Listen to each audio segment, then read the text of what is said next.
Sanctified by the Spirit and Truth 30. Bendiciones hermanos y hermanas de habla hispana, soy Diana Canadi, saludos desde San Luis, Missouri. Es una alegría para mí hablarles de lo que dice la Biblia acerca de los últimos tiempos. Espero que esta lección sea de inspiración y motivación para su vida, a fin de que usted como hijo de Dios, madure en su fe y sea de bendición en su casa, su iglesia y comunidad.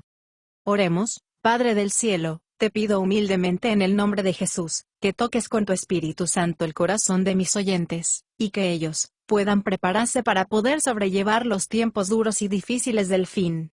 Amén. Santificados por el Espíritu y la verdad. Antes de que Jesús regresara al cielo, advirtió a sus discípulos, que antes de su segunda venida, se levantarán falsos cristos y los falsos profetas y engañarán a muchos. Mateo 24 del 4 al 5. El regreso de Jesús se acerca. Estamos viviendo en los tiempos del fin, una época en que abundarán falsas enseñanzas acerca de quién es Jesús y por qué vino a este mundo. Incluso entre los cristianos profesantes se levantarán sectas y herejías. Por ejemplo, en las últimas décadas en el mundo cristiano, hay una idea errada de que Jesús vino a bendecirnos con abundancia material, para cumplir todos nuestros sueños y deseos. Sin embargo, estas ideas son contrarias a lo que dice el Nuevo Testamento acerca de por qué vino Jesús a la tierra. Es vital que tengamos una comprensión precisa de quién es Jesús, y por qué vino a este mundo. Así no seremos engañados y podremos testificar y comunicar con precisión información acerca de Jesús. En estas lecciones, estamos examinando lo que dice el Nuevo Testamento acerca de Jesús. Recordemos que el Nuevo Testamento fue escrito por testigos presenciales de Jesús, quienes fueron colaboradores y testigos presenciales que fueron llamados específicamente para informar que Jesús vino a enfrentarse con el mayor problema del mundo, el pecado. Todos nosotros somos culpables de pecado, separados de Dios y en camino a la separación eterna de Él en el fuego del infierno. Notemos lo que escribió el apóstol Pablo, palabra fiel y digna de ser recibida por todos, que Cristo Jesús vino al mundo para salvar a los pecadores, de los cuales yo soy el primero. 1 Timoteo 1:15. Todos los humanos hemos quebrantado la ley moral de Dios y merecemos castigo. Jesús, a través de su muerte en la cruz, pagó el precio de nuestros pecados, y abrió el camino para que hombres y mujeres sean restaurados y vuelvan a tener relación con Dios, a través de la fe en su nombre. Romanos 3:23, Primera de Pedro 3:18. Cuando una persona dobla su rodilla a Jesús, y le acepta como su Salvador y Señor, confiando en su sacrificio en la cruz, Dios lo justifica y lo declarará justo, y que abre el camino para acercarse a Dios. Romanos 5:1. Justificar a hombres y mujeres en la cruz, es un medio para hacer efectiva su poder salvador. Una vez que una persona ha sido justificada, es perdonada, se convierte en la morada de su espíritu, hasta que sea completamente transformado en hijos o hijas de Dios, santos y justos. Efesios 1 del 4 al 5, Juan 1:12. Esta experiencia inicial con el Espíritu Santo, se conoce como nacer de Dios. Es la transformación e identificación de un pecador arrepentido en un hijo e hija de Dios. Primera de Juan 5:1. El plan supremo de Dios es que los que creemos en Jesús, lleguemos a convertirse en hijos e hijas de Dios, y sean transformados a la imagen de Jesús en su humanidad, tal como es Él, en santidad, amor, carácter y poder. Romanos 8:29. Dios quiere que sus hijos e hijas sean santos. Santo significa separado del mal, limpio y puro. Santidad es parecerse a Jesús como hombre, expresando su carácter celestial al obedecer la voluntad del Padre. La santidad es la semejanza de Cristo, expresada a través de nuestros pensamientos, palabras y acciones. Cuando el Espíritu de Dios toca nuestra vida y empieza la renovación celestial, se llama nuevo nacimiento. Es el comienzo de un largo proceso de transformación hasta que seamos transformados en nuestro ser interior y exterior y seamos parte de su familia. Jesús vino a salvar a los pecadores. La salvación es la purificación y transformación de la naturaleza humana por el poder de Dios. El Espíritu Santo es quien lleva a cabo este proceso hasta que se logre renovación y transformación. El proceso no es instantáneo, ni automático. Tenemos que ser sumisos y obedientes. Debemos esforzarnos por cambiar la forma en que pensamos y actuamos, alineando nuestras actitudes y acciones a la voluntad de Dios, siendo obedientes a la palabra de Dios, esperando siempre y dependiendo de la guianza del Espíritu Santo para cumplir la voluntad de Dios. Este proceso progresivo de transformación no hace aparecer más y más a Jesús en carácter y santidad, se llama santificación. La santificación es la obediencia a la voluntad de Dios. Primera de Tesalonicenses 4:3. Santificación se traduce de una palabra griega que significa purificar. La raíz de la palabra significa ser santo. La santificación y la santidad son dos caras de la misma moneda. En esta lección vamos a hablar más acerca de lo que el Espíritu Santo en nosotros y por nosotros, si cooperamos con Él mientras este proceso de santificación, de aparecer ese como Jesús esté en marcha. Somos santificados por el Espíritu de Dios mediante la fe en la verdad. Segunda de Tesalonicenses 2:13, siempre debemos dar gracias a Dios por vosotros, hermanos amados del Señor, porque Dios os ha escogido como primicia para ser salvados, purificados y restaurados, mediante la santificación por el Espíritu y la fe en la verdad. Para cooperar con el Espíritu Santo, debemos entender que Él obra, a través de la palabra de Dios, que es el poder para convencer para la salvación en nuestras vidas, tanto para el nuevo nacimiento, como crecer y madurar a la imagen de Cristo. En Juan 3 del 3 al 5, mientras estuvo en la tierra, Jesús les dijo a sus seguidores que, para entrar en el reino de Dios, se debe nacer de nuevo, literalmente, nacer de lo alto, del cielo, es nacer del agua y del Espíritu. Como agua se refiere a la palabra de Dios y como Espíritu, se refiere al Espíritu Santo. En Efesios 5 del 25 al 26 dice, que Jesús se entregó a sí mismo, por la iglesia para poder santificarla, habiéndola purificada por el lavamiento del agua con la palabra. En Primera de Pedro 1:23 dice, 1:23, habiendo renacido, no de simiente corruptible, sino de incorruptible, por la palabra viva que permanece para siempre. En Tito 3:5 dice, Él nos salvó, no por obras de justicia, sino según su misericordia, por el lavamiento de la regeneración y renovación del Espíritu Santo. Cuando se predica la palabra de Dios sobre la salvación del pecado por medio de la fe en Jesús, y la persona la cree, el Espíritu Santo produce los efectos por el sacrificio de Jesús en la cruz. El Espíritu Santo imparte vida eterna, son renacidos del Espíritu, y se convierten en hijo o hija de Dios. Recordemos que cada imagen de palabra utilizada en las Escrituras, sirve para describir al Dios Santo, infinito y todopoderoso que interactúa con la humanidad caída y finita. El punto de estas descripciones, es hacernos entender este punto de que cuando creemos, Dios entra en nosotros por medio de su Espíritu y nos da vida eterna, nos restaura al propósito en que fuimos creados inicialmente, como hijos e hijas de Dios, que se identifican como Jesús en santidad, carácter, amor y poder. Una vez que nacemos del Espíritu, el Espíritu continúa obrando en nosotros a través de la palabra de Dios. Somos santificados, hechos cada vez más consagrados, apartados del pecado y hechos semejantes a Cristo por el Espíritu, y la fe en la palabra de Dios. La Biblia es un libro sobrenatural, tiene un efecto de limpieza cuando lo leemos y lo creemos. Notemos cómo Jesús oró por sus seguidores la noche antes de ser crucificado. Juan 17:17. Santifícalos en tu verdad, tu palabra es verdad. La palabra griega, que se traduce como verdad, significa la realidad y se encuentra con la forma de apariencia, o lo que corresponde a la realidad. La Biblia fue inspirada por Dios Todopoderoso, quien es omnisciente, es decir que conoce todas las cosas, sin que nadie lo enseñe. La palabra de Dios es la verdad, que nos enseña, nos muestra la realidad de cómo son las cosas. Nuestra visión de la realidad está sesgada por las consecuencias del pecado en nosotros, y porque como personas finitas y limitadas, no tenemos una comprensión o conocimientos completos de nada. Nuestra visión de la realidad es subjetiva, solo se basa en nuestras experiencias, sentimientos y opiniones personales. Para llegar a ser cada vez más como Cristo, nuestra visión de la realidad debe estar fundada en la verdad de Cristo, la palabra de Dios. La verdad es objetiva, concreta, independiente de los sentimientos, opiniones del hombre. 2 más 2 son 4, es la verdad que nos debe importar, aunque nos sienta mal, sin importar cuál sea nuestra opinión personal. No tenemos por qué negar nuestros sentimientos, circunstancias y opiniones, sino, debemos reconocer que hay más en la realidad que no vemos o sentimos que en la que vemos. Debemos reconocer que nuestras opiniones personales se basan en información incompleta y subjetiva que vimos o escuchamos, pero Dios lo sabe todo. Él lo sabe todo porque es omnisciente. Dios sabe y ve todo. Nuestra visión de la realidad debe estar balanceada con el modo en que son las cosas, según Dios y no según lo que vemos nosotros. Podríamos hacer una serie completa sobre este tema, pero por ahora, consideremos el punto que se relaciona directamente en esta discusión. La palabra escrita de Dios, la Biblia, la verdad, es una parte vital del proceso de santificación.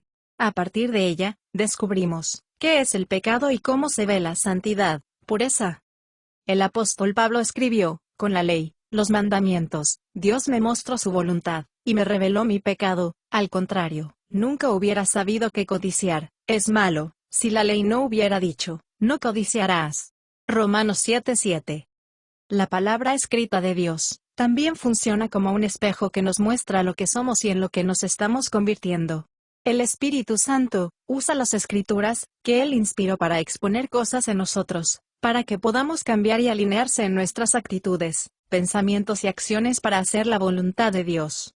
En 2 de Timoteo 3:16 y 17, dice, toda la Escritura es inspirada por Dios y útil para enseñar, para corregir, para instruir en justicia, a fin de que el hombre de Dios sea perfecto y enteramente preparado para toda buena obra.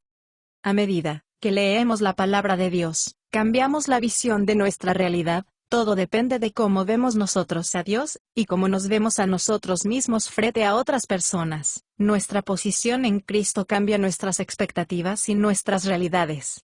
A medida que cambia nuestra visión de la realidad, junto con nuestras perspectivas y prioridades, nosotros somos cada vez más santificados. La Biblia nos muestra qué pensamientos, actitudes y acciones son semejantes a las de Cristo, y cuáles no lo son y no nos sirven de nada.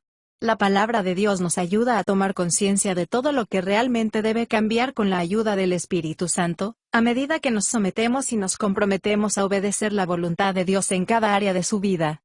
Recordemos, Jesús resumió la voluntad de Dios para nosotros en 2 mandamientos: amarás a Dios con todo tu corazón, y amarás a tu prójimo como a ti mismo.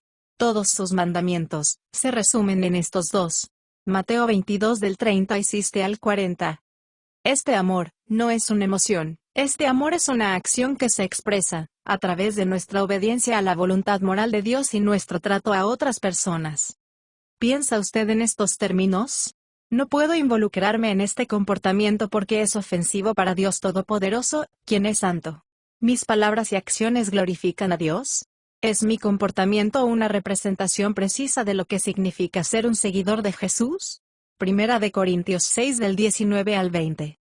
Piensas en estos términos: estoy aquí para servir y glorificar a Dios, y estoy aquí para servir a otras personas, amar a Dios con todo mi corazón, mente y alma, y mi prójimo como a mí mismo. 2 de Corintios 5:15, Colosenses 3:22. Cuando miramos a Jesús, conforme al modelo de la familia de Dios, nuestro ejemplo es su santidad. Vemos que su actitud de obediencia a su Padre y de servicio a su prójimo fue perfecta. Jesús dijo: mi comida es ser obediente a la voluntad de aquel que me envió a cumplir y terminar completamente su obra en la tierra. Juan 4:34. Jesús dijo que el Hijo del Hombre fue enviado a servir y no a ser servido, sino en dar su vida en rescate de los demás. Marcos 10:45. Pablo escribió que Jesús se humilló a sí mismo y se hizo hombre para poder morir por la humanidad, en obediencia a la voluntad de su Padre. Pablo les dijo a los cristianos que siguieran el ejemplo de Jesús. En Filipenses 2 del 5 al 6, dice: haya pues esa actitud que hubo en Cristo Jesús, el cual siendo en forma de hombre, no estimó en ser igual a Dios como cosa en que aferrarse. En Filipenses 2:3-4, dice: no sean egoístas, vivan para dar una buena impresión a los demás, sean humildes. No pienses solo en tus propios asuntos, sino también interésate en los intereses de los demás, en lo que están haciendo. Me doy cuenta que nuestras actitudes y pensamientos inalterados retroceden no agradan a Dios. ¿No me pisoteará la gente si me veo a mí mismo como un sirviente? Por ser humilde, Nadie pisoteó a Jesús. El Espíritu Santo, a través de la palabra de Dios, nos ayudará a enfrentar los desafíos de relacionarnos con las personas, mientras elegimos obedecer la voluntad de Dios. El Espíritu Santo nos ayuda, fortalece y empodera a obedecer la palabra de Dios modelando nuestros pensamientos, actitudes y acciones, si estamos comprometidos para no hacer nuestra propia voluntad, sino la voluntad de Dios, incluso cuando es difícil. Jesús dijo que sus palabras son espíritu y vida. Juan 6:63. Consideremos esta paráfrasis de esta declaración: las palabras que yo les hablo, son espíritu y son vida. Este tipo de lecciones pueden parecer abrumadoras, porque no lo entendemos bien y nos quedamos muy cortos.